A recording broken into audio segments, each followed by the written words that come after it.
Assalamu alaikum and welcome to the 5th episode of Muslims of the Melting Pot. Today we have a very special guest. Sahar Jabir is the founder of the Figs and Olives Publications, an Islamic literature company that provides impactful and reliable sources for children, parents, and Muslim communities. Sahar has a background in communications and sociology, and she's passionate about using media platforms to promote understanding and representation among Muslims and Muslim communities. Total and complete shutdown of Muslims entering the United States. Because it's the only religion that acts like the mafia. They're not immigrants. They're invaders. They're not immigrants. This clash of civilizations. And if they're not going to learn to assimilate, I don't want them in this country. But hold up, that's not really who we are. Perhaps the American melting pot model is not an accurate depiction of the true Muslim American experience. And perhaps the goal is not to mix. But if it isn't, then what really is? To assimilate or not to assimilate? That's the question. I'm your host, Sara Salimi, and you are watching Muslims of the Melting Pot. Thank you so much, Sahar, for being actually my first female guest on the podcast. So I'm definitely very honored to have you. It's my pleasure. Thank you. To give us a bit of an intro, I really want to start with how in the world of isms that we live in today, feminism is one of those movements or causes that a lot of people have started to find meaning in, especially women and a lot of young girls. And it's also one of those controversial things, topics of our time, because it links a lot of different other social movements of the time into it. So including family, gender, abortion, a lot of different hot topics that are in the news and the media world today. The first question I want to ask to lead us into the rest of the discussion is, would you say you are a feminist? So, Bismillahirrahmanirrahim. My background in sociology really aided me in actually coming to terms to understanding what feminism is, more than just hearing a reel or someone describe it. Like, I actually studied it. I sat through countless hours analyzing different forms of feminism and all of that.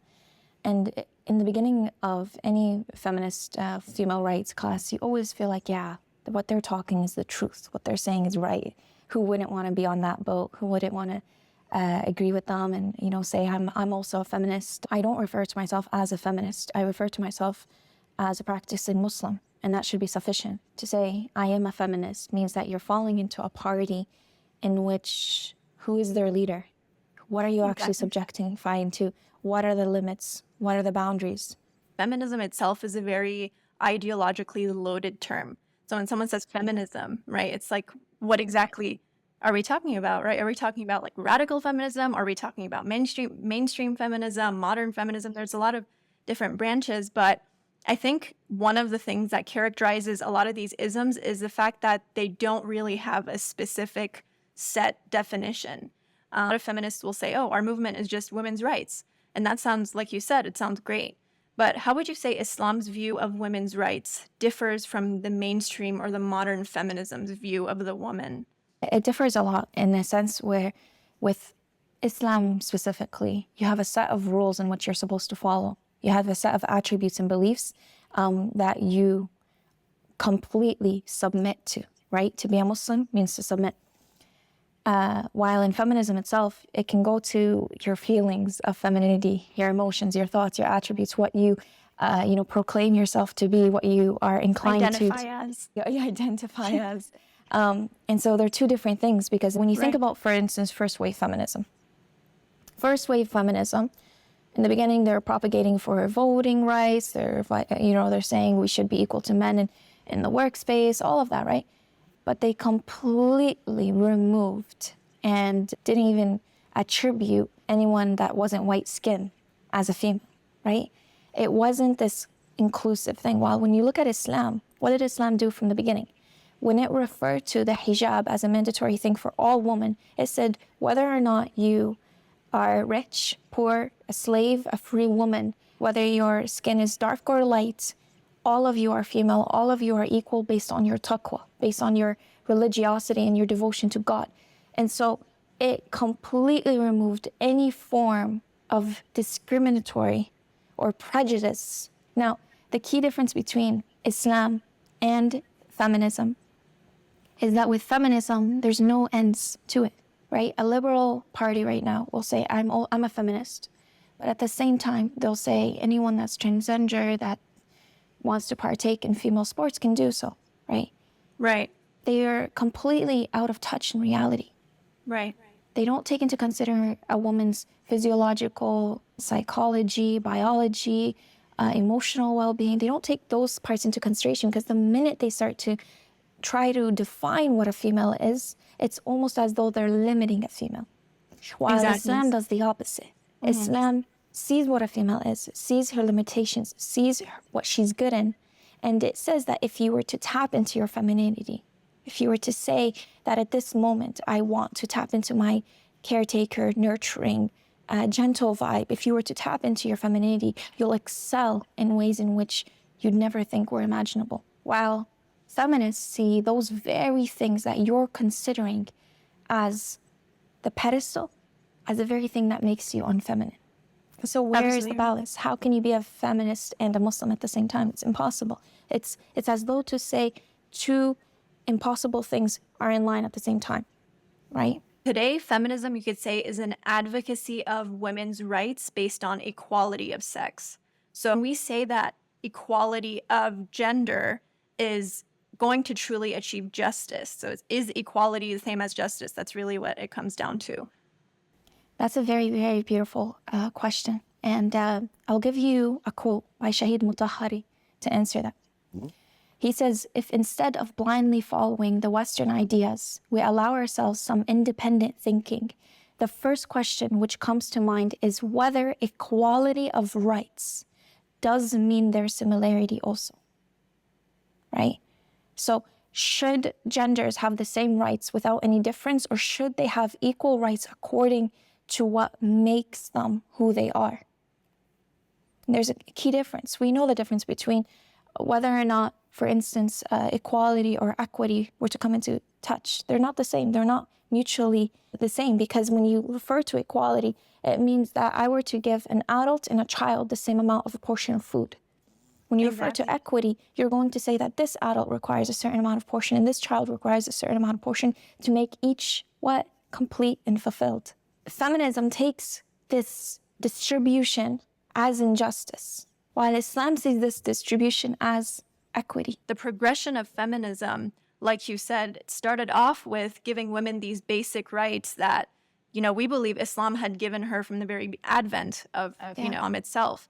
So voting rights, the right to own property, all these things that women in the same free society didn't have until not that long ago are, being used to give her those rights. But slowly it started progressing with time into this idea that gender itself doesn't really exist. It's a social construct. It was only until the 1870s, in 1882, that, the Married Women's Property Act was actually put in place. Or even in 1918, that the woman can actually vote or have a role in politics. All of these assumptions that Islam has actually given women's rights since the beginning of time. You have to treat her with justice. You are not allowed to discriminate against her. You have to actually provide her. To provide to her, that's a mandatory form of action on a male, to provide a female, to shelter her, to nurture her, to care for her. In Islam, females can own and sell property. While we know it was only until recently. It's funny how the tables turn, and now people view Islam as the repressive religion, which is so ironic.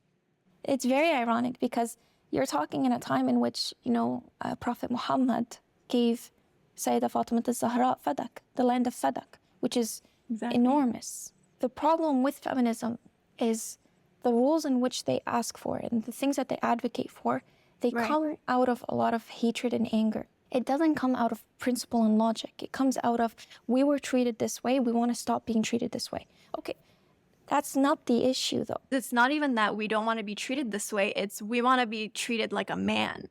Oh yeah, definitely. Right? It's like the standard of how I'm treated in society and the opportunities I have, it's like I'm aspiring to be at a man's level instead of who I am as a dignified being. Exactly. It's almost to say that you're emancipating yourself. And that's why, for instance, on Instagram right now, the amount of reels and the amount of influencers that are coming out and saying that now they're in touch with their femininity. Now they're in, like, it's like Islam's been advocating for this for the longest time. And now that it's actually a trend on Instagram, people are all for females to touch into their femininity. Andrew Tate, what was he coming out to talk about? Masculinity, because a lot of men had forgotten to how to be men, right? And so it was this almost revolutionary thing. Oh, wow, this is what a man is. Yeah. It's really comical. You mentioned Andrew Tate, and that's like the key word that gets all the feminists triggered, is when you see the society you're living in tilt the balance that exists in, what Allah has created, the nature of humans, when that, balance kind of starts getting uneven, you will see a lot of these different polarizing views. Funny, because when you mention this, it's almost a triggering point where it's like, who said I need a man to take care of me? What you hear is, I don't need men to hold doors for me. I don't need men to, I don't need men to be financially stable. And that's why there started being such a skyrocketing, drive for women to become financially independent to a point where they don't have to rely on a man anymore. Yeah. It's very unfortunate that a woman will not reflect within herself and ask herself, do you really not need a man for these things, or have you not met the right man? Sure, you don't need a man to open the door, but it's really nice when a man does. It's really nice when your man can take care of you when you need it. Sure, you don't need it. You can live without it, but I don't want to live without it. I want someone taking care of me, and I can make sure that I don't need to worry about food being on the table the next day, or the bills being paid, or the house being maintained. I would actually prefer for a man to take care of those. So if she doesn't need it, good for her. But it doesn't mean that that's not normal. That doesn't mean that that's natural. You saying you don't need it is actually unnatural. We don't really emphasize the fact that it's not just women who need men. Men need women too. 100%. So men and women both need each other for a healthy family unit to be established within, the larger social structure. It's almost like the yin and the yang, right? Those symbols, those signs. Exactly. That's what a female and a male is. When a man and a woman are able to actually touch into their masculine or feminine traits, they're going into a realm and a universe in which they really never imagined to be possible. Exactly. Because a female and a male, they really think differently. They both base their ideas and their thoughts in different perspectives.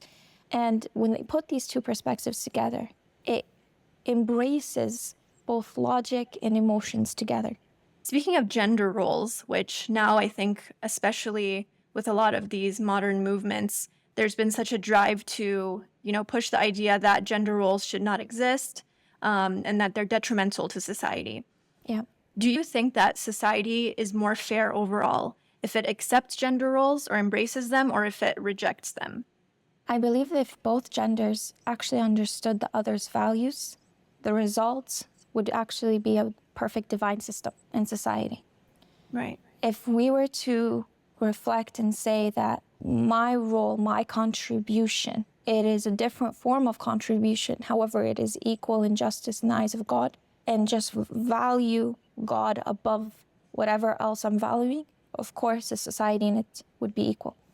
The biggest problem is that in this situation, our values and what we reflect as important is being deceived, right? Sayyid Ali Khamenei, he has a very beautiful quote in which it says, every being would be able to offer its own existential contribution the way it should. No talent would remain unused or wasted. No one would be oppressed. Moreover, mankind would reap the benefits of this harmony, cooperation, and appropriate gathering of men and women, leading to ultimately progress as a society. And so if society were to actually reflect on the idea that when I contribute my part, it does not mean that there is someone in which his part is more important than the other, right? When a man brings money to the house, it is a woman that makes that money into an actual form of wealth, right? Exactly. She makes it into a nice home dinner. She makes the memories. She makes it into a home, really.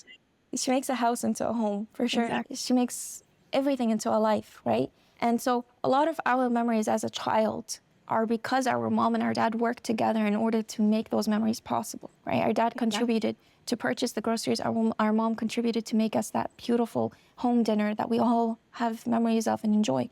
and both are equally important. But to assume that a man, just because he's working outside of the house and he's contributed financially, is more important than a female's job and role in the home is to assume that one has more value than the other. And we know that to be untrue in Islam. We know that the only value in which a male or a female will ever had is their taqwa. The narrations in which emphasize a female's role, it's never that it made Islam a female's role in the house mandatory. It never said it's mandatory for a woman to clean or to cook. If anything, it actually said that a woman can actually ask for a monetary expense for these, right? We value monetary expenses, while Islam values God consciousness and taqwa. It's really important that you bring this up because this leads us into the next question, which is about the source of female empowerment. If you look at, I guess you could say, modern way feminism views female empowerment, a lot of it rests in how fast a woman can achieve financial independence and how fast she can create that perfect Instagram lifestyle for herself. Or how fast she can climb up that corporate ladder, or how much money she can accrue, like you said, that money and that wealth. Islam, however, doesn't view it like that. It views female empowerment, as you said, rooted in her piety, but also recognizing that the biggest asset to a family and the biggest role a mother will ever play is her ability to raise the next generation of humans. Can we address that, kind of difference in female empowerment and where you think true power in the female reality lies? So the primary role accorded for a female, for a woman in Islam, is that of a wife and a mother. That's the primary role, okay? And it's sad that what you just said is so controversial. So controversial. This will literally blow the internet. Yeah. And the problem is that people will attack you. Even Muslims will attack you, especially those that aren't married or those that aren't a mother or those that don't want to actually subjugate to these things and prefer to stand on a different aspect in society. So Muslims themselves will attack you before feminists will attack you. Yes. That's known. Unfortunately. Now, I'm saying that the primary role of a female is this. It doesn't mean that there aren't another female that isn't married or doesn't have a child that can't actually reach to her perfection. That's not what I'm saying. When we're talking about Islam, in a general sense, the primary role of a woman is to be a wife and a mother, at a general sense. Right. Doesn't mean that it's her fault if she isn't. But that's her primary role. Right. Working on that note, right, it is precisely feminists and a lot of Muslims themselves that are most uncomfortable when I say that. Because feminists especially are concerned with liberating women from the expectations that they should marry and have children. Right. And it's really hilarious because they really reduce a man to just being someone that wants to subjugate you and control you. It's actually, if anything, feminism is doing a disservice to masculinity. Because it's actually not appreciating, especially as a Muslim man, what he's contributing to you. A Muslim man, what's he saying? He's saying, I want you to take the best care of yourself. I want you to have a healthy body so that we can have future children, so that you can actually be able to give us the best life possible. And so in Islam, it's not saying that a female's only role in life is to work and clean or anything like that. It didn't even say it's mandatory to do that. But what did it do instead? It said it's mandatory for a man to provide for a female. In their eyes, right, her progress, a woman's progress is in employment and income and experimentation with non-traditional intimate realms and political power, while Islam does not impede women from wealth or power. It doesn't say you're not allowed to have it. We know Sayyidah Khadija was a millionaire in her time. It doesn't say that. A whole businesswoman, really. Exactly. But instead, we can see how Sayyidah Khadija was able to differentiate. When was it time for her to lead caravans that were so successful? And when was it time for her to tell her husband, here, it's all my income, here's all my wealth. Do with it as you need. I'm going to be here beside you. I'm going to nurture you. I'm going to take care of you. I'm going to take care of Sayyidah Fatima Zahra, right? There's a difference. We know that a mother, right now in this day and age, it's so hard to even convince her that her role is important. Anyone can be a mom, but not anyone can actually have that nurturing aspect that leaves a deep impact in the soul of the human being and arouses the passion and invokes softness and warmth and tenderness. And so to understand the value of a mother we have to recognize what God places a mother at. Where does he place a mother at? And we can see that Imam Zain al-Abidin has a beautiful quote. He said, "You should know that you are unable to thank your mother appropriately unless God helps you and grants you the favor and ability to repay her." One thing that we also, I think, don't realize is a lot of mainstream and modern isms that have risen, they've rested on this idea that God should be eliminated from the picture. It's part of the reason why you see, for example, mothers a lot of times feel underappreciated because they're doing, essentially it's equivalent to having 2 full-time jobs or even more. But you don't see the value of it. Why? Because it's not showing physical gains. It's not showing the same metrics that are used to measure success in this world, because you don't believe that there is a version of success that might not be measured in quantitative measures, right? Yeah. It's only natural that all of these movements will eventually move toward recognizing the only value as being material. Whereas we believe that a mother's status and the role that a woman really has according to Islam is immeasurable. There's no way you can put a number on it. Exactly. The key thing that you said was, removing God from the picture. That's ultimately the plan. What we consider to be true is we consider God to have created a male and female in a specific aspect, right? We know that the soul is genderless in Islam. It has no femininity, no masculinity. Instead, it's taken up a body, and based on that body, it's taken a form of shape. A male is asked of something different than a female. But what God has done is that he's also seeing where is it that you're able to reach to your potential perfection. And based on that, he's made you a female because he believes that it's in your femininity that you can reach to your perfection. And so when you have a greater purpose for your marriage, that my marriage is for him to actually make me reach to my highest goals, right? I personally remember when I was speaking to my husband in the beginning, in the early ages, I remember thinking in my head that if I marry this individual is going to lead me to God. He's the one I want me to lead me to God, right? I could have chosen someone else for monetary sense. It didn't even mean anything to me. Absolutely. What actually resonated with me was who can I actually give my heart to treat with kindness and actually make me reach to God.